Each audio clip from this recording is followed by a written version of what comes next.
Et aujourd'hui à la préfecture. Lénaïck Adam, entouré de ses soutiens, le président de la collectivité territoriale et d'autres personnalités politiques et de la société civile, a déposé en fin de matinée sa candidature au bureau des élections. L'ancien député dont l'élection a été invalidée par le Conseil constitutionnel le 8 décembre dernier repart donc au combat avec une certitude, celle d'être plus fort après l'invalidation de son élection. Merci. Nous partons avec la même conviction. On va pouvoir commencer et partir sur le terrain et puis faire une campagne de pédagogie, beaucoup d'explications et dire à la population que nous avons toujours la volonté de bien faire, la volonté de travailler pour le territoire puisque c'est l'intérêt suprême du territoire qui est en jeu.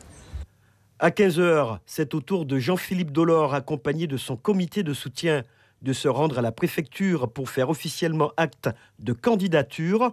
Un moment historique pour celui qui avait été le directeur de campagne de l'ex-député déchu de son mandat en décembre. C'est une candidature historique, puisque comme je l'ai rappelé, je veux me mettre au service du territoire. Je suis un homme de l'ombre qui passe à la lumière, mais qui va, avec l'ensemble du peuple de Guyane, éclairer les dossiers guyanais à l'Assemblée nationale. Une demi-heure plus tard, Richard Joigny franchit lui aussi les portes de la préfecture. Battu dès le premier tour en juin dernier, alors qu'il était le candidat du PPG, Richard Joigny a choisi cette fois de jouer la carte de l'ouverture et du rassemblement. Là vraiment nous avons ouvert aux progressistes, aux écologistes, aux autonomistes, à toutes les forces, la vraie force de gauche de la Guyane. Donc c'est vraiment la candidature là, de l'union et du rassemblement.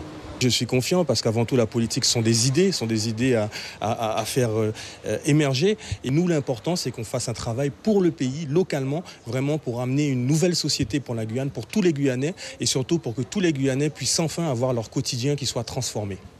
Les candidats qui n'ont pas encore déposé leur dossier de candidature ont encore jusqu'à demain 18h pour le faire en préfecture.